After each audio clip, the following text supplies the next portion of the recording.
Hi everybody, it's Claire with a video for graphics arts. So I'm just going to quickly show you the products that I'm going to use in my video today. I'm going to use these graphics Dura-Lar prints. These are by Terry Conrad Designs, Whimsical Florals. You get 6 sheets, you get a clear one and a matte translucent film. They've all got black images on. They are perfect for using in your art journal.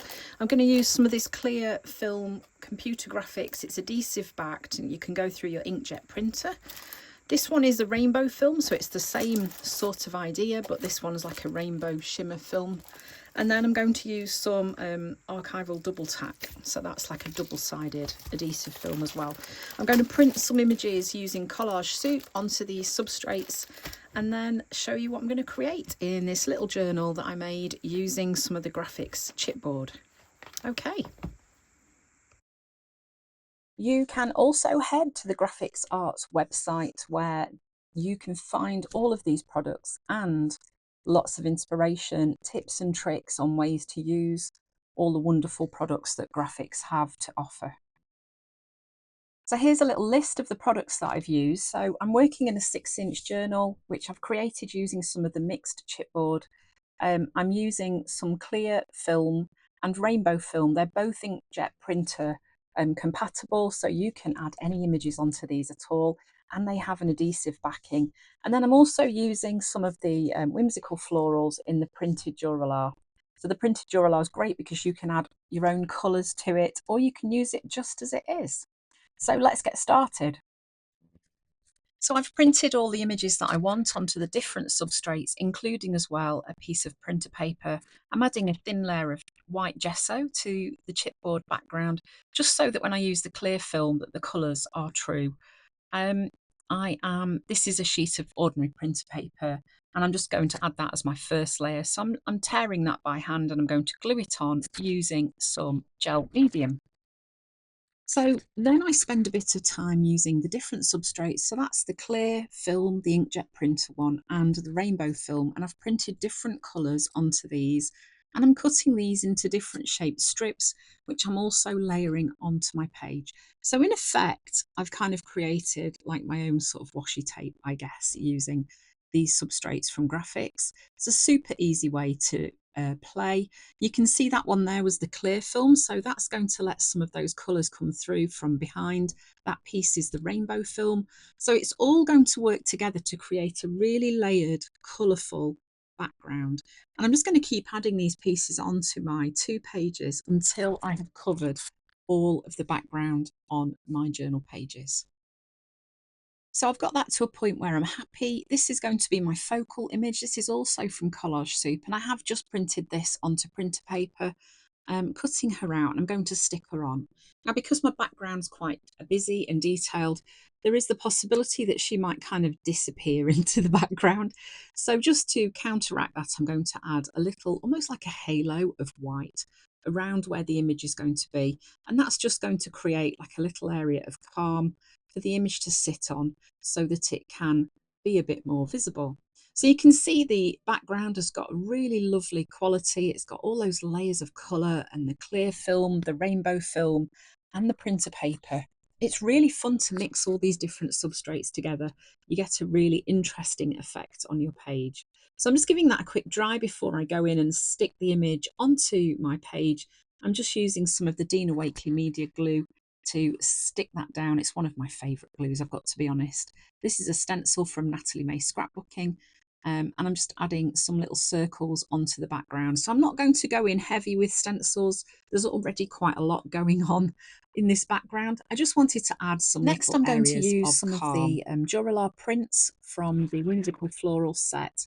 You can see you get a matte sheet and you get a transparent sheet as well. I'm just going to select a few of the little images on there and I'm going to add some colour to them using Life of Colour paint pens. These are just acrylic paint pens, super easy to use. And then when I stick these into my book, I'm going to stick them with the paint side down. So I'm also cutting these out because I'm going to use some of the Double-Tack to stick these onto my journal page. So I don't have to get any glue out. And it does make it's a really, really easy way to use the Double-Tack. because you can't see it's there. So you're not going to risk having any glue blobs spoiling your project. I'm also going to add in some butterflies and another little patch of flowers. But basically, you just colour these in. It's so easy.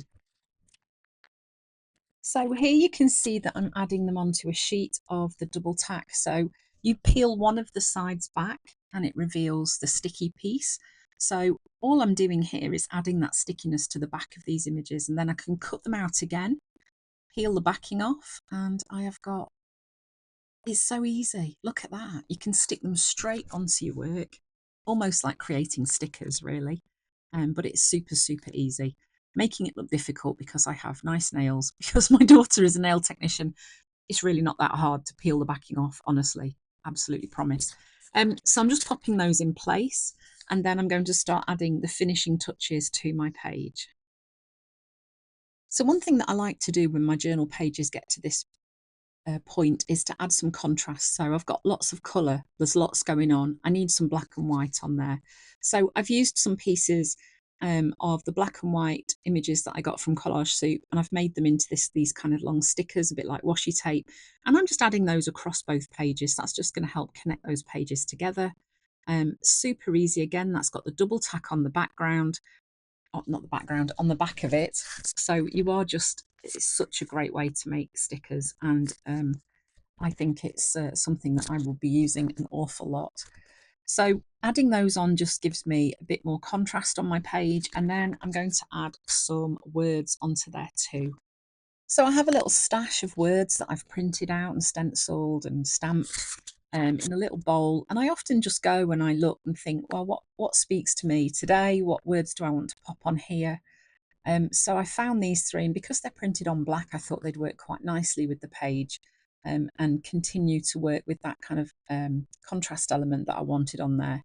This is a Stabilo All pencil. It's a water-soluble black pencil. It's just going to add a bit of an outline to that image and just help that pull that forwards. Sorry about my head in the camera shot there as well. It's just going to help pull that forwards for me so that that stands out even more. And then I think that is pretty much this journal page finished. I did add a little bit of stamping using some text and some mark making stamps, just using black archival ink and a little bit of white as well. But it was super easy to work on. I really enjoy creating my own journals because you can make them the size that you like to work on. And I think 6-inch square is a really nice size because it's not massively overwhelming. It's not like a huge blank page that you're staring at when you get your journal out to work.